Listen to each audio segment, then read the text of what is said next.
नमस्ते। आइए सुनते हैं कथा सम्राट मुंशी प्रेमचंद की लिखी कहानी दिल की रानी।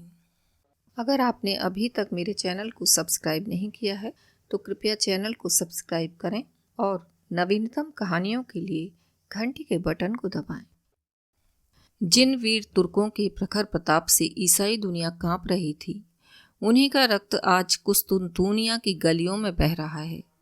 वही कुस्तुनतूनिया जो 100 साल पहले तुर्कों के आतंक से आहत हो रहा था, आज उनके गर्म रक्त से अपना कलेजा ठंडा कर रहा है।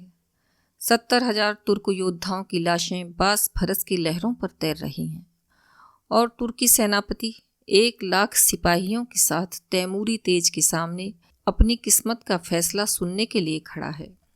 तैमूर ने विजय से भरी आंखें उठाईं और सेनापति यजदानी की ओर देखकर सिंह के समान गरजा, क्या चाहते हो, जिंदगी या मौत? यजदानी ने गर्व से सिर उठाकर कहा, इज्जत की जिंदगी मिले तो जिंदगी, वरना मौत। तैमूर का क्रोध प्रचंड हो उठा। उसने बड़े बड़े अभिमानियों का सिर नीचा कर दिया था। यह जवाब इस अवसर पर सुनने की उसे ताब न थी। इन 1 लाख आदमियों की जान उसकी मुट्ठी में है, उन्हें एक क्षण में मसल सकता है। उस पर भी इतना अभिमान, इज्जत की जिंदगी। इसका यही तो अर्थ है कि गरीबों का जीवन अमीरों के भोग विलास पर बलिदान किया जाए। वही शराब की मजलिसें, वही अर्मीनिया और काफ की परियां। नहीं, तैमूर ने खलीफा बायजीद का घमंड इसलिए नहीं तोड़ा है कि तुर्कों को फिर उस मदान्ध स्वाधीनता में इस्लाम का नाम डुबोने को छोड़ दे। तब उसे इतना रक्त बहाने की क्या जरूरत थी? मानव रक्त का प्रवाह संगीत का प्रवाह नहीं, रस का प्रवाह नहीं, एक विभत्स दृश्य है जिसे देखकर आंखें मुंह फेर लेती हैं, हृदय सिर झुका लेता है।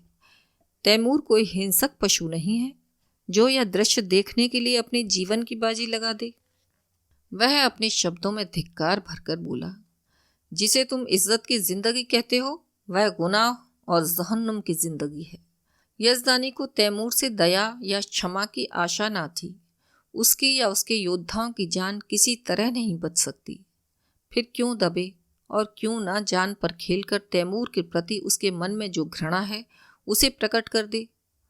उसने एक बार कातर नेत्रों से उस रूपवान युवक की ओर देखा जो उसके पीछे खड़ा जैसे अपनी जवानी की लगाम खींच रहा था। सान पर चढ़े हुए इस्पात के समान अंग अंग से अतुल क्रोध की चिंगारियां निकल रही थीं। यजदानी ने उसकी सूरत देखी और जैसे अपनी खींची हुई तलवार म्यान में कर ली और खून के घूंट पीकर बोला, जहां पनाह, इस वक्त फतेहमंद है, लेकिन अपराध क्षमा हो तो कह दूं कि अपने जीवन के विषय में तुर्कों को तातारियों से उपदेश लेने की जरूरत नहीं पड़ी।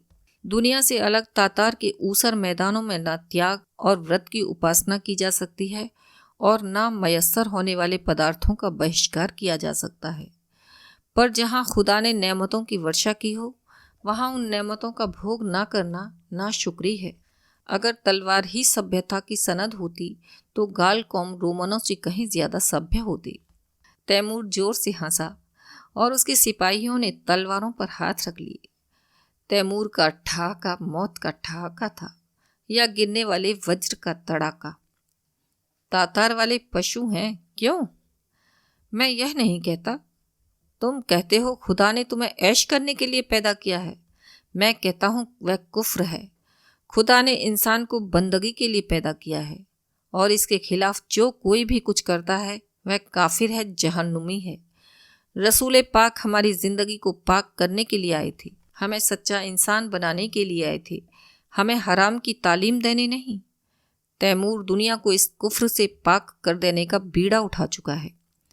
रसूल पाक के कदमों की कसम, मैं बेरहम नहीं हूँ, जालिम नहीं, खूंखार नहीं हूँ, लेकिन कुफ्र की सज़ा मेरे ईमान में मौत के सिवाय कुछ नहीं है। उसने तातारी सिपह सालार की तरफ कातिल निगाहों से देखा और तत्क्षण एक देव सा आदमी तलवार सौंत कर यजदानी के सिर पर आ पहुंचा। तातारी सेना भी तलवारें खींच खींच कर तुर्की सेना पर टूट पड़ी और कितनी ही लाशें जमीन पर फड़कने लगीं।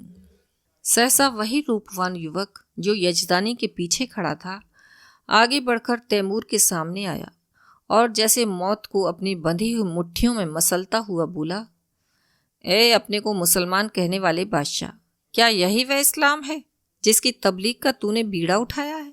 इस्लाम की यही तालीम है कि तू उन बहादुरों का इस बेदर्दी से खून बहाए जिन्होंने इसके सिवा कोई गुनाह नहीं किया कि अपने खलीफा और अपने मुल्क की हिमायत की? चारों तरफ सन्नाटा छा गया। एक युवक जिसकी अभी मसें भी न भीगी थीं, तैमूर जैसे तेजस्वी बादशाह का इतने खुले हुए शब्दों में तिरस्कार करे और उसकी जबान तालू से ना खिंचवा ली जाए। सभी स्तंभित हो रहे थे और तैमूर सम्मोहित सा बैठा उस युवक की ओर ताक रहा था। युवक ने तातारी सिपाहियों की तरफ, जिनके चेहरों पर कौतूहलमय प्रोत्साहन झलक रहा था, देखा और बोला, तू इन मुसलमानों को काफिर कहता है और समझता है कि तू इन्हें कत्ल करके खुदा और इस्लाम की खिदमत कर रहा है। मैं तुझसे पूछता हूँ, अगर वह लोग जो खुदा के सिवा और किसी के सामने सजदा नहीं करते, जो रसूल पाक को अपना रहबर समझते हैं, मुसलमान नहीं हैं तो कौन मुसलमान है? मैं कहता हूँ हम काफिर सही, लेकिन तेरे कैदी तो हैं। क्या इस्लाम जंजीर में बंधे हुए कैदियों के कत्ल की इजाज़त देता है? खुदा ने अगर तुझे ताकत दी है, अख्तियार दिया है, तो क्या इसलिए कि तू खुदा के बंदों का खून बहाए? क्या गुनहगारों को कत्ल करके उन्हें सीधे रास्ते पर ले जाएगा? तूने कितनी बेरहमी से 70,000 बहादुर तुर्कों को धोखा देकर सुरंग से उड़वा दिया और उनके मासूम बच्चों और निरपराध स्त्रियों को अनाथ कर दिया। तुझे कुछ अनुमान है? क्या यही कारनामे हैं जिन पर तू अपने को मुसलमान होने का गर्व करता है? क्या इसी कत्ल, खून और जुल्म की स्याही से तू दुनिया में अपना नाम रोशन करेगा? तूने तुर्कों के खून बहते दरिया में अपने घोड़ों के सुम नहीं भिगोए हैं, बल्कि इस्लाम को जड़ से खोद कर फेंक दिया है। यह वीर तुर्कों का ही आत्मोत्सर्ग है जिसने यूरोप में इस्लाम की तौहीद फैलाई। आज सोफिया के गिरजे में तुझे अल्लाहु अकबर की सदा सुनाई दे रही है। सारा यूरोप इस्लाम का स्वागत करने को तैयार है। क्या ये कारनामे इसी लायक हैं कि उनका यह इनाम मिले? इस ख्याल को दिल से निकाल दे कि तू खुरेजी से इस्लाम की खिदमत कर रहा है। एक दिन तुझे भी परवरदिगार के सामने अपने कर्मों का जवाब देना पड़ेगा और तेरा कोई उज्र ना सुना जाएगा। क्योंकि अगर तुझ में अब भी नेक और बद की तमीज़ बाकी है तो अपने दिल से पूछ, तूने यह जिहाद खुदा की राह में किया था या अपनी हवस के लिए? और मैं जानता हूँ तुझे जो जवाब मिलेगा वह तेरी गर्दन शर्म से झुका देगा। खलीफा अभी सिर झुकाए ही था कि यजदानी ने कांपते हुए शब्दों में अर्ज किया, जहाँ पनाह, यह गुलाम का लड़का है, इसके दिमाग में कुछ फितूर है। हुजूर इसकी गुस्ताखियों को मुआफ़ करें, मैं उसकी सज़ा झेलने को तैयार हूँ। तैमूर उस युवक के चेहरे की तरफ स्थिर नेत्रों से देख रहा था। आज जीवन में पहली बार उसे ऐसे निर्भीक शब्दों को सुनने का अवसर मिला। उसके सामने बड़े बड़े सेनापतियों, मंत्रियों और बादशाहों की जुबान न खुलती थी। वह जो कुछ करता या कहता था वही कानून था। किसी को उसमें चूं करने की ताकत ही न थी। उनके खुशामदों ने उसकी अहमन्यता को आसमान पर चढ़ा दिया था। उसे विश्वास हो गया था कि खुदा ने इस्लाम को जगाने और सुधारने के लिए ही उसे दुनिया में भेजा है। उसने पैगंबरी का दावा तो आज तक नहीं किया था, पर उसके मन में यह भावना दृढ़ हो गई थी। इसलिए जब युवक ने प्राणों का मोह छोड़ उसकी कीर्ति का पर्दा खोल दिया तो उसकी चेतना जैसे जाग उठी। उसके मन में क्रोध और हिंसा की जगह श्रद्धा का उदय हुआ। उसकी आंखों का एक इशारा इस युवक की जिंदगी का चिराग गुल कर सकता था। उसकी संसार विजयनी शक्ति के सामने यह दुधमुहा बालक मानो अपने नन्हे नन्हे हाथों से समुद्र के प्रवाह को रोकने के लिए खड़ा हो। कितना हास्यास्पद साहस था, पर उसके साथ ही कितना आत्मविश्वास से भरा हुआ। तैमूर को ऐसा जान पड़ा कि इस निहत्थे बालक के सामने वह कितना निर्बल है। मनुष्य में ऐसे साहस का एक ही स्रोत हो सकता है और वह सत्य पर अटल विश्वास है। उसकी आत्मा दौड़कर उस युवक के दामन में चिपट जाने के लिए अधीर हो गई। वह दार्शनिक ना था जो सत्य में शंका करता है, वह सरल सैनिक था जो असत्य को भी अपने विश्वास से सत्य बना देता है। यजदानी ने उसी स्वर में कहा, जहाँ पनाह, इसकी बदज़बानी का ख्याल ना फरमाएं। तैमूर ने तुरंत तख्त से उठकर यजदानी को गले लगा लिया और बोला, काश ऐसी गुस्ताखियों और बदज़बानियों को सुनने का पहले इत्तफाक होता तो आज इतने बेगुनाहों का खून मेरी गर्दन पर न होता। मुझे इस जवान में किसी फरिश्ते की रूह का जलवा नजर आता है, जो मुझ जैसे गुमराहों को सच्चा रास्ता दिखाने के लिए भेजी गई है। मेरे दोस्त, तुम खुश नसीब हो कि ऐसी फरिश्ता सिफत बेटे के बाप हो। क्या मैं उसका नाम पूछ सकता हूँ? यजदानी पहले आतश परस्त था, पीछे मुसलमान हो गया था, पर अभी तक कभी कभी उसके मन में शंकाएं उठती रहती थीं कि उसने क्यों इस्लाम कबूल किया। जो कैदी फांसी के तख्ते पर खड़ा सूखा जा रहा था कि एक क्षण में रस्सी उसकी गर्दन में पड़ेगी और वह लटकता रह जाएगा, उसे जैसे किसी फरिश्ते ने गोद में ले लिया। वह गदगद कंठ से बोला, उसे हबीब कहते हैं। तैमूर ने युवक के सामने जाकर उसका हाथ पकड़ लिया और उसे आंखों से लगाता हुआ बोला, मेरे जवान दोस्त, तुम सचमुच खुदा के हबीब हो। मैं वह गुनहगार हूँ जिसने अपनी जहालत में हमेशा अपने गुनाहों को सबाब समझा, इसलिए कि मुझसे कहा जाता था तेरी जात बेऐब है। आज मुझे मालूम हुआ कि मेरे हाथों इस्लाम को कितना नुकसान पहुंचा। आज से मैं तुम्हारा ही दामन पकड़ता हूँ। तुम ही मेरे खिज्र, तुम ही मेरे रहनुमा हो। मुझे यकीन हो गया कि तुम्हारे ही वसीले से मैं खुदा के दरगाह तक पहुंच सकता हूँ। यह कहते हुए उसने युवक के चेहरे पर नजर डाली तो उस पर शर्म की लाली छाई हुई थी। उस कठोरता की जगह मधुर संकोच झलक रहा था। युवक ने सिर झुकाकर कहा, यह हुजूर की कदरदानी है, वरना मेरी क्या हस्ती है। तैमूर ने उसे खींचकर अपनी बगल में तख्त पर बैठा दिया और अपने सेनापति को हुक्म दिया, सारे तुर्क कैदी छोड़ दिए जाएं, उनके हथियार वापस कर दिए जाएं और जो माल लूटा गया है वह सिपाहियों में बराबर बांट दिया जाए। वजीर तो इधर इस हुक्म की तामील करने लगा, उधर तैमूर हबीब का हाथ पकड़े हुए अपने खेमे में गया और दोनों मेहमानों की दावत का प्रबंध करने लगा। और जब भोजन समाप्त हो गया तो उसने अपने जीवन की सारी कथा रो रो कर सुनाई, जो आदि से अंत तक मिश्रित पशुता और बर्बरता के कृत्यों से भरी हुई थी। उसने यह सब कुछ इस भ्रम में किया कि वह ईश्वरीय आदेश का पालन कर रहा है। वह खुदा को कौन मुंह दिखाएगा। रोते रोते उसकी हिचकियां बंध गईं। अंत में उसने हबीब से कहा, मेरे जवान दोस्त, अब मेरा बेड़ा आप ही पार लगा सकते हैं। आपने मुझे राह दिखाई है तो मंजिल पर पहुंचाइए। मेरी बादशाहत को अब आप ही संभाल सकते हैं। मुझे अब मालूम हो गया कि मैं उसे तबाही के रास्ते पर लिए जाता था। मेरी आपसे यही इल्तमास है कि आप उसकी वजारत कबूल करें। देखिए, खुदा के लिए इनकार न कीजिएगा, वरना मैं कहीं का ना रहूँगा। यजदानी ने अर्ज किया, हुजूर, इतनी कदरदानी फरमाते हैं, यह आपकी इनायत है, लेकिन अभी इस लड़के की उम्र ही क्या है। वजारत की खिदमत यह क्या अंजाम दे सकेगा। अभी तो इसकी तालीम के दिन हैं। इधर से इनकार होता रहा और उधर तैमूर आग्रह करता रहा।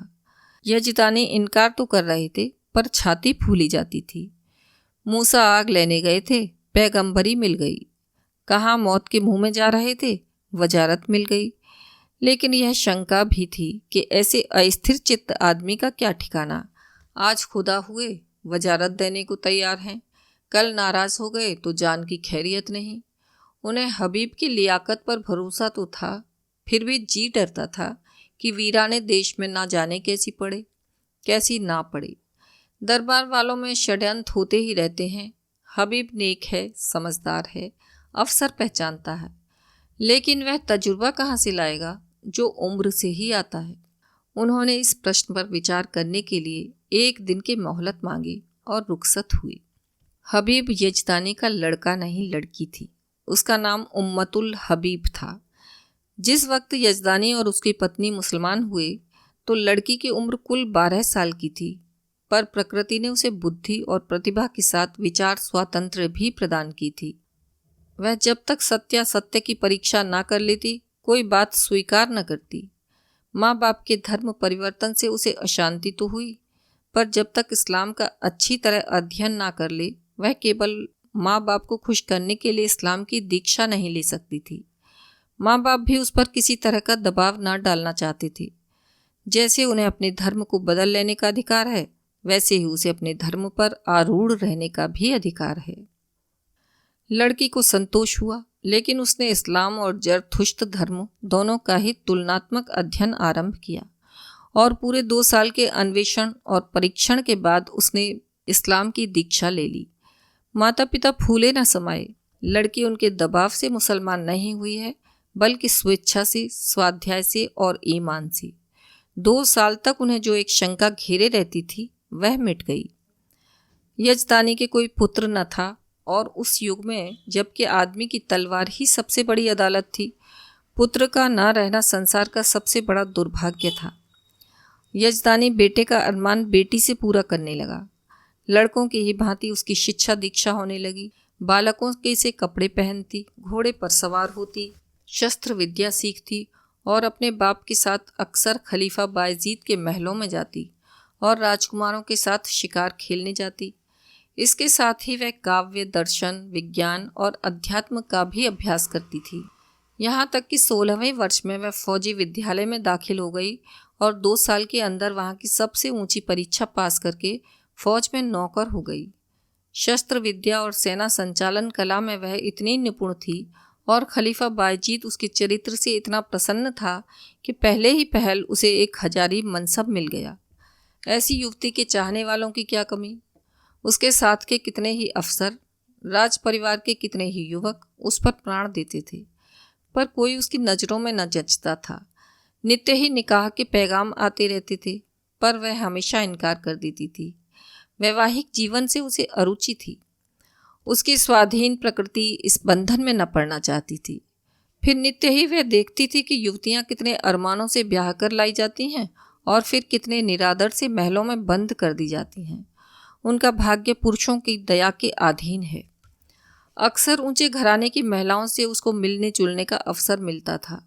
उनके मुख से उनकी करुण कथा सुन सुनकर वह वैवाहिक पराधीनता से और भी घृणा करने लगती थी, और यजदानी उसकी स्वाधीनता में बिल्कुल बाधा न देता था। लड़की स्वाधीन है, उसकी इच्छा हो विवाह करे या कुंवारी रहे, वह अपने आप ही मुख्तार है।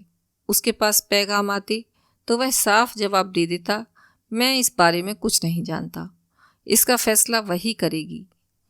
यद्यपि एक युवती का पुरुष वेश में रहना, युवकों से मिलना जुलना समाज में आलोचना का विषय था, पर यजदानी और उसकी स्त्री दोनों को ही उसके सतीत्व पर विश्वास था। हबीब के व्यवहार और आचार में उन्हें कोई ऐसी बात नजर न आती थी जिससे उन्हें किसी तरह की शंका होती।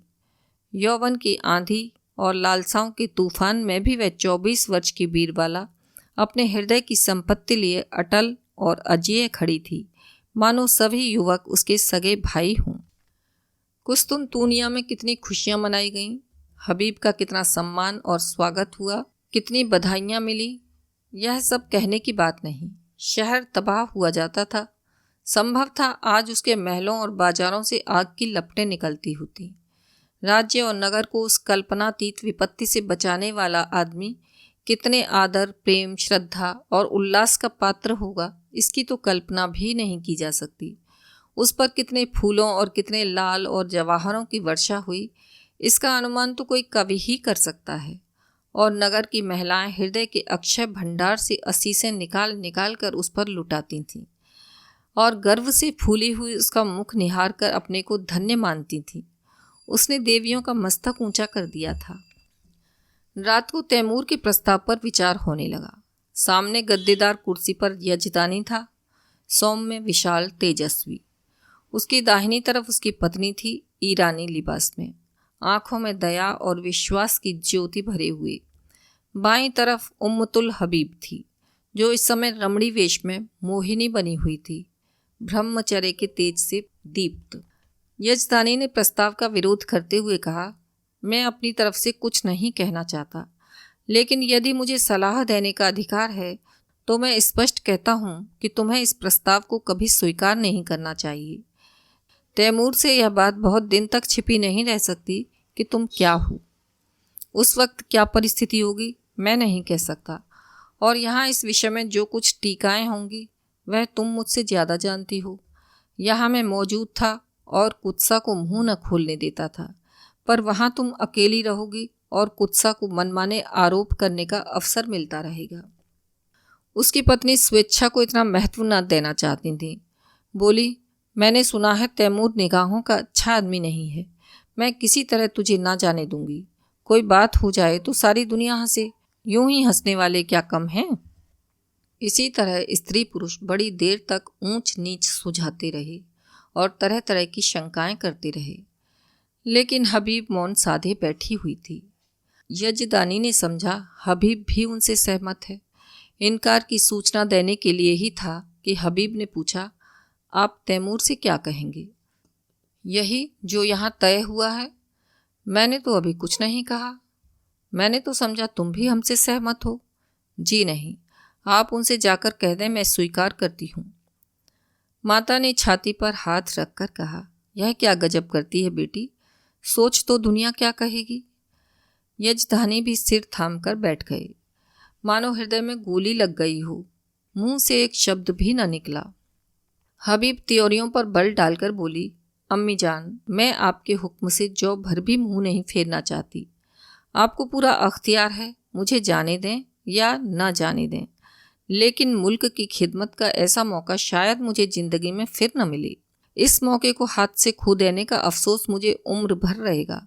मुझे यकीन है कि अमीर तैमूर को मैं अपनी दियानत, बेगर्जी और सच्ची वफादारी से इंसान बना सकती हूँ, और शायद उसके हाथों खुदा के बंदों का खून इतनी कसरत से ना बहे। वह दिलेर है मगर बेरहम नहीं। कोई दिलेर आदमी बेरहम नहीं हो सकता। उसने अब तक जो कुछ किया है मजहब के अंधे जोश में किया है। आज खुदा ने मुझे यह मौका दिया है कि मैं उसे दिखा दूं कि मजहब खिदमत का नाम है, लूट और कत्ल का नहीं। अपने बारे में मुझे मुतलक अंदेशा नहीं है। मैं अपनी हिफाजत आप कर सकती हूँ। मुझे दावा है कि अपने फ़र्ज को नेक नियति से अदा करने में दुश्मनों की ज़बान भी बंद कर सकती हूँ। और मान लीजिए मुझे नाकामी भी हो तो क्या सच्चाई और हक के लिए कुर्बान हो जाना ज़िंदगी की सबसे शानदार फतह नहीं है? अब तक मैंने जिस उसूल पर ज़िंदगी बसर की है उसने मुझे धोखा नहीं दिया, और उसी के फैज से आज मुझे यह दर्जा हासिल हुआ है जो बड़ों बड़ों के लिए ज़िंदगी का ख्वाब है। ऐसे आजमाए हुए दोस्त मुझे कभी धोखा नहीं दे सकते। तैमूर पर मेरी हकीकत खुल भी जाए तो क्या खौफ, मेरी तलवार मेरी हिफाजत कर सकती है। शादी पर मेरे ख्याल आपको मालूम है। अगर मुझे कोई ऐसा आदमी मिलेगा जिसे मेरी रूह कबूल करती हो, जिसकी जात अपनी हस्ती को खोकर मैं अपनी रूह को ऊंचा उठा सकूं, तो मैं उसके कदमों पर गिरकर अपने को उसकी नज़र कर दूंगी। यजदानी ने खुश होकर बेटी को गले लगा लिया। उसकी स्त्री इतनी जल्द आश्वस्त न हो सकी। वह किसी तरह बेटी को अकेली ना छोड़ेगी, उसके साथ वह भी जाएगी। कई महीने गुजर गए। युवक हबीब तैमूर का वजीर है, लेकिन वास्तव में वही बादशाह है। तैमूर उसी की आंखों से देखता है, उसी के कानों से सुनता है और उसी की अक्ल से सोचता है। वह चाहता है हबीब आठों पहर उसके पास रहे। उसके सामीप्य में उसे स्वर्ग का सा सुख मिलता है। समरकंद में एक प्राणी भी ऐसा नहीं जो उससे जलता हो।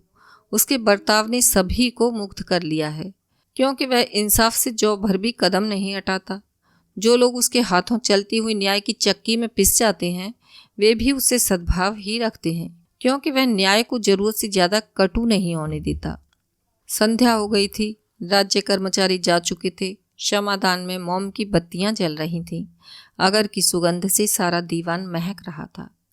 हबीब भी उठने को ही था कि चौबदार ने खबर दी, हुजूर जहां पनाह तशरीफ़ ला रहे हैं। हबीब इस खबर से कुछ प्रसन्न नहीं हुआ। अन्य मंत्रियों की भांति वह तैमूर की सोहबत का भूखा नहीं है। वह हमेशा तैमूर से दूर रहने की चेष्टा करता है। ऐसा शायद ही कभी हुआ हो उसने शाही दस्तरखान पर भोजन किया हो। तैमूर की मजलिसों में भी वह कभी शरीक नहीं होता। उसे जब शांति मिलती है तब एकांत में अपनी माता के पास बैठकर दिन भर का माजरा उससे कहता है और वह उस पर अपनी पसंद की मोहर लगा देती है। उसने द्वार पर जाकर तैमूर का स्वागत किया। तैमूर ने मसनद पर बैठते हुए कहा, मुझे ताज्जुब होता है कि तुम इस जवानी में जाहिदों किसी ज़िंदगी कैसे बसर करते हो हबीब।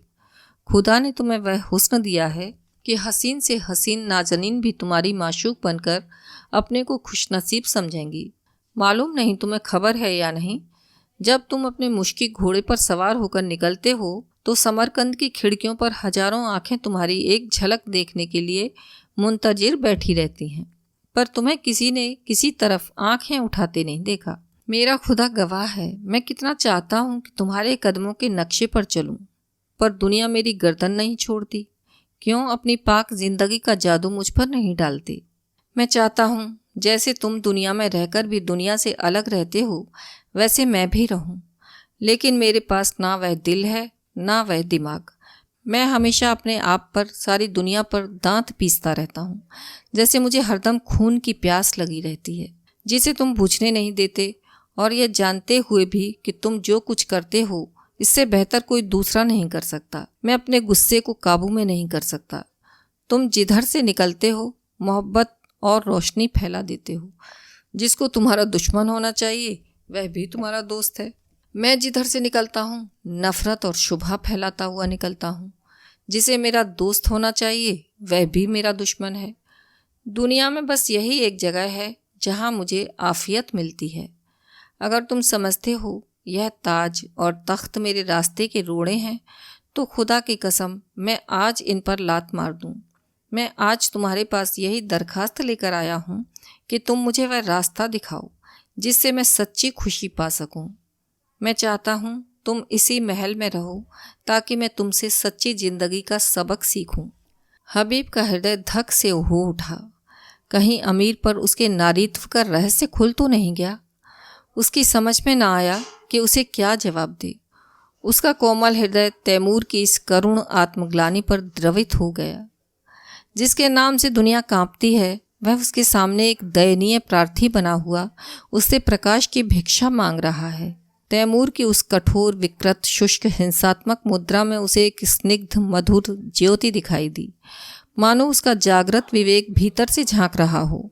उसे अपना स्थिर जीवन, जिसमें ऊपर उठने की स्मृति ही ना रही थी, इस विफल उद्योग के सामने तुच्छ जान पड़ा।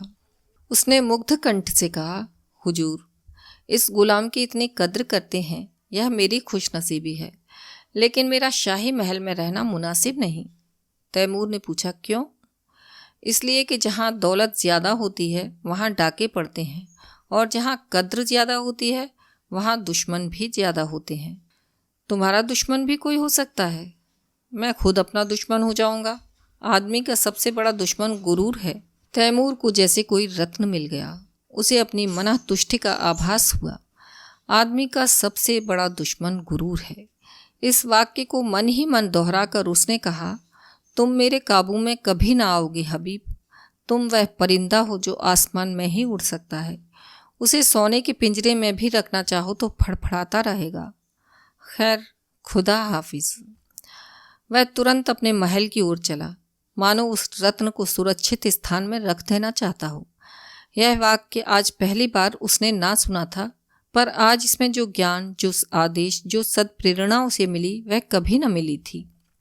इस तखर के इलाके से बगावत की खबर आई है। हबीब को शंका है कि तैमूर वहां पहुंचकर कहीं कत्लेआम ना कर दे।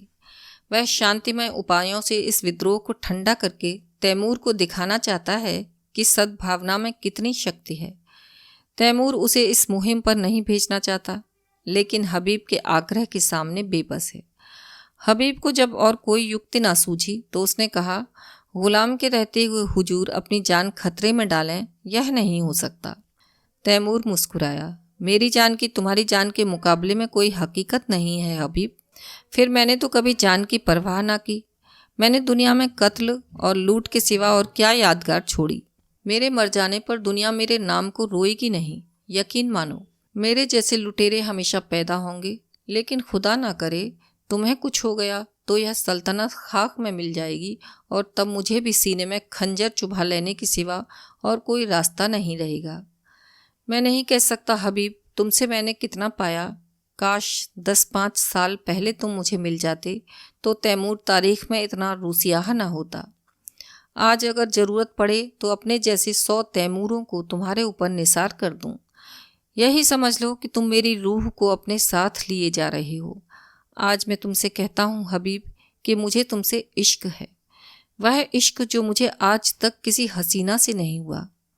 इश्क क्या चीज़ है इसे मैं अब जान पाया हूँ, मगर इसमें क्या बुराई है कि मैं भी तुम्हारे साथ चलूँ? हबीब ने धड़कते हुए हृदय से कहा, अगर मैं आपकी ज़रूरत समझूंगा तो इत्तला दूंगा। तैमूर ने दाढ़ी पर हाथ रखकर कहा, जैसी तुम्हारी मर्जी, लेकिन रोजाना कासिद भेजते रहना, वरना शायद मैं बेचैन होकर चला आऊं। तैमूर ने कितनी मोहब्बत से हबीब के सफ़र की तैयारियां की, तरह तरह के आराम और तकल्लुफ़ की चीज़ें उसके लिए जमा की। उस कोहिस्तान में यह चीज़ें कहाँ मिलेंगी। वह ऐसा संलग्न था मानो माता अपनी लड़की को ससुराल भेज रही हो। जिस वक्त हबीब फौज के साथ चला तो सारा समरकंद उसके साथ था और तैमूर आंखों पर रुमाल रखे अपने तख्त पर ऐसा सिर झुकाए बैठा था मानो कोई पक्षी आहत हो गया हो। इस्तखर अर्मनी ईसाइयों का इलाका था। मुसलमानों ने उन्हें परास्त करके वहां अपना अधिकार जमा लिया था और ऐसे नियम बना दिए थे कि जिनसे ईसाइयों को पग पग पर अपनी पराधीनता का स्मरण होता रहता था। पहला नियम जजिए का था, जो हर एक को देना पड़ता था, जिससे मुसलमान मुक्त थे। दूसरा नियम था कि गिरजों में घंटा ना बजे।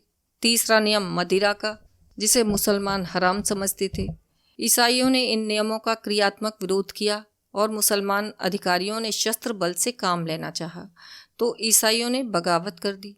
मुसलमान सूबेदार को कैद कर लिया और किले पर सलीबी झंडा उड़ने लगा। हबीब को यहाँ आज दूसरा दिन है, पर इस समस्या को कैसे हल करे। उसका उदार हृदय कहता था, ईसाइयों पर इन बंधनों का कोई अर्थ नहीं, हर एक धर्म का समान रूप से आदर होना चाहिए। लेकिन मुसलमान इन कैदों को उठा देने पर कभी राजी ना होंगे, और यह लोग मान भी जाएं तो तैमूर क्यों मानने लगा। उसके धार्मिक विचारों में कुछ उदारता आई है, फिर भी वह इन कैदों को उठाना कभी मंजूर ना करेगा।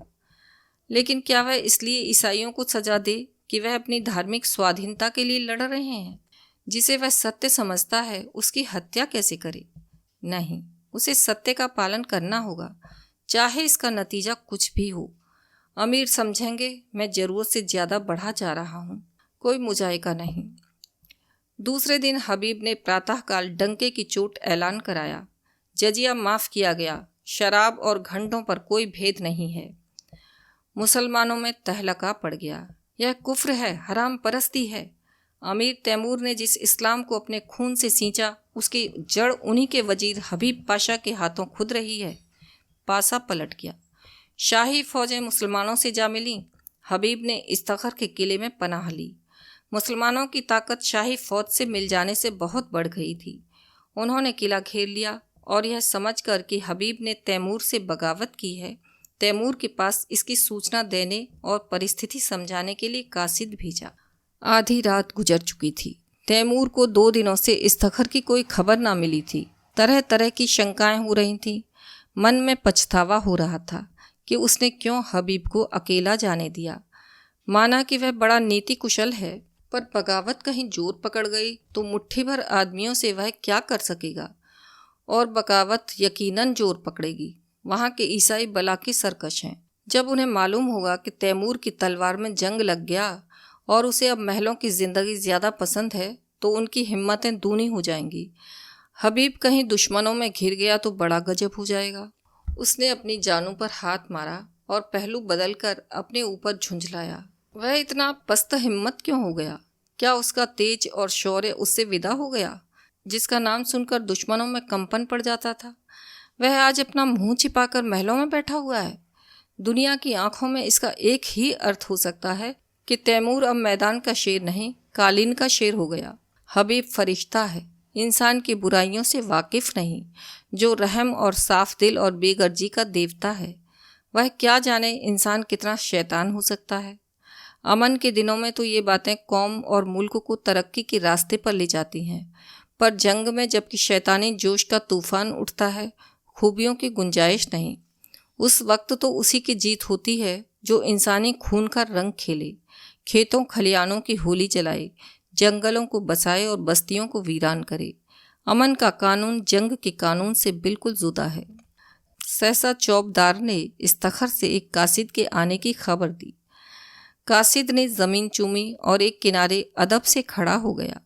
तैमूर का रौब ऐसा छा गया कि जो कुछ कहने आया था वह सब भूल गया। तैमूर ने त्योरियां चढ़ाकर पूछा, क्या खबर लाया है? 3 दिन के बाद आया, अभी तो इतनी रात गए। कासिद ने फिर ज़मीन चूमी और बोला, खुदाबंद, वजीर साहब ने जजिया मुआफ़ कर दिया।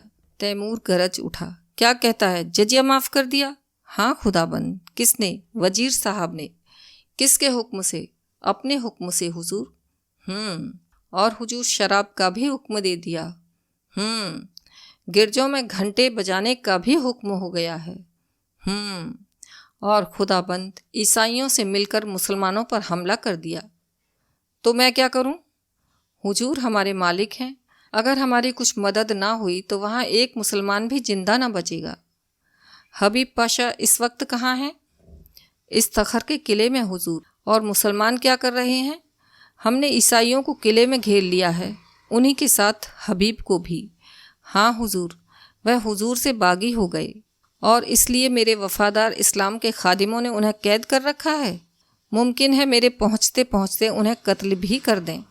बदजात, दूर हो जा मेरे सामने से। मुसलमान समझते हैं हबीब मेरा नौकर है और मैं उसका आका हूँ। यह गलत है, झूठ है। बस सल्तनत का मालिक हबीब है, तैमूर उसका अदना गुलाम है। उसके फैसले में तैमूर दस्तंदाजी नहीं कर सकता। बेशक जजिया मुआफ़ होना चाहिए। मुझे कोई मजाज नहीं कि दूसरे मजहब वालों से उनके ईमान का तावान लूँ। कोई मजाज नहीं है। अगर मस्जिद में अजान होती है तो कलीसिया में घंटा क्यों ना बजे? घंटे की आवाज़ में कुफ्र नहीं है। सुनता है बदजात, घंटे की आवाज़ में कुफ्र नहीं है। काफिर वह है जो दूसरों का हक छीन ले, जो गरीबों को सताए, दगाबाज हो, खुद गर्ज हो। काफिर वह नहीं जो मिट्टी या पत्थर के टुकड़े में खुदा को नूर देखता हो, जो नदियों और पहाड़ों में, दरख्तों पर, झाड़ियों में खुदा का जलवा पाता हो। वह हमसे और तुमसे ज़्यादा खुदा परस्त है जो मस्जिद में खुदा को बंद समझते हैं। तू समझता है मैं कुफ्र बक रहा हूँ? किसी को काफिर समझना ही कुफ्र है। हम सब खुदा के बंदे हैं, सब। बस जा और उन बागी मुसलमानों से कह दे, अगर फौरन मुहासरा ना उठा लिया गया तो तैमूर क़यामत की तरह आ पहुँचेगा। कासिद हद बुद्धि सा खड़ा ही था कि बाहर खतरे का बिगुल बज उठा और फौजें किसी समर यात्रा की तैयारी करने लगीं। तीसरे दिन तैमूर इस्तखर पहुंचा तो किले का मुहासरा उठ चुका था। किले की तोपों ने उसका स्वागत किया। हबीब ने समझा तैमूर ईसाइयों को सजा देने आ रहा है। ईसाइयों के हाथ पांव फूले हुए थे, मगर हबीब मुकाबले के लिए तैयार था। ईसाइयों के स्वत्व की रक्षा में यदि उसकी जान भी जाए तो कोई गम नहीं। इस मामले पर किसी तरह का समझौता नहीं हो सकता। तैमूर अगर तलवार से काम लेना चाहता है तो उसका जवाब तलवार से दिया जाएगा। मगर यह क्या बात है, शाही फौज सफ़ेद झंडा दिखा रही है। तैमूर लड़ने नहीं, सुलह करने आया है। उसका स्वागत दूसरी तरह का होगा। ईसाई सरदारों को साथ लिए हबीब किले के बाहर निकला। तैमूर अकेला घोड़े पर सवार चला आ रहा था।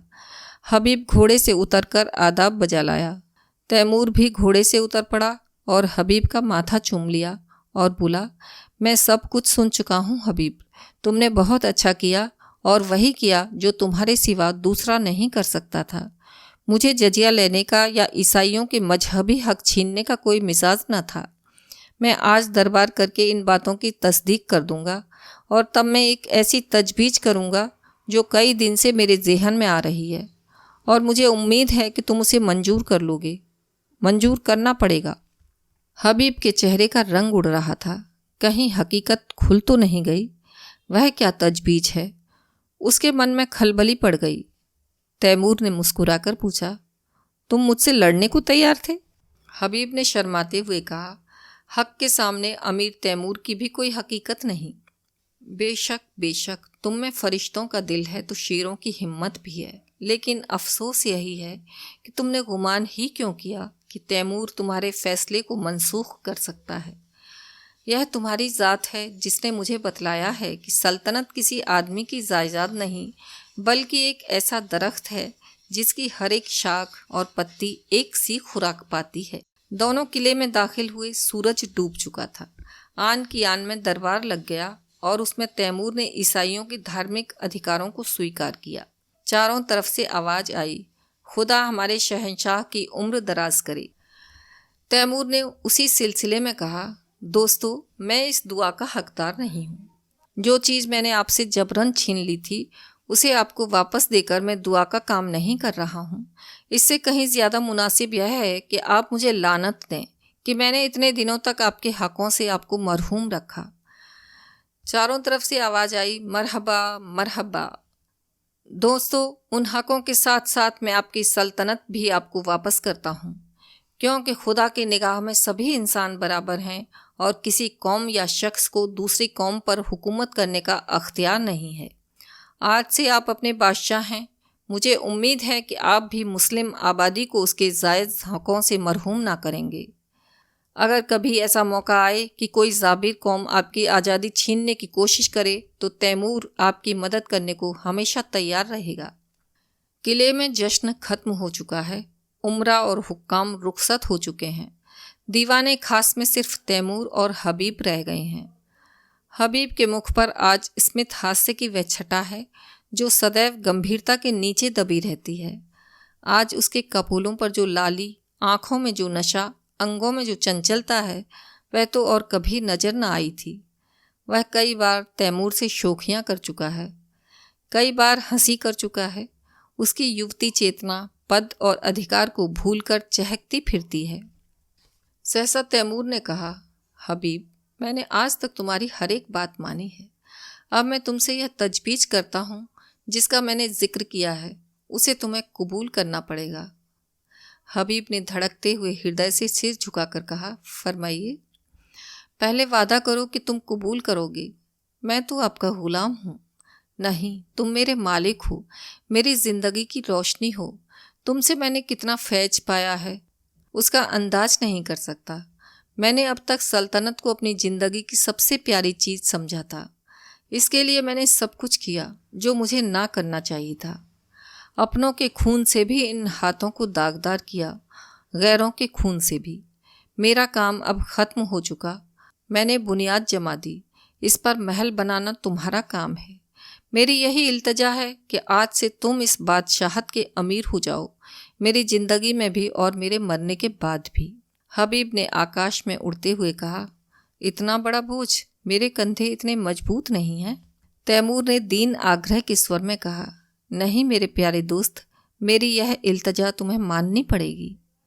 हबीब की आंखों में हंसी थी, अधरों पर संकोच। उसने आहिस्ता से कहा, मंजूर है। तैमूर ने प्रफुल्लित स्वर में कहा, खुदा तुम्हें सलामत रखे। लेकिन अगर आपको मालूम हो जाए कि हबीब एक कच्ची अक्ल की कुंवारी बालिका है तो वह मेरी बादशाहत के साथ मेरे दिल की भी रानी हो जाएगी। आपको बिल्कुल ताज्जुब नहीं हुआ? मैं जानता था कब से, जब तुमने पहली बार अपनी जालिम आँखों से मुझे देखा। मगर आपने छिपाया खूब। तुम्ही ने तो सिखाया। शायद मेरे सिवा यहाँ किसी को यह बात मालूम नहीं।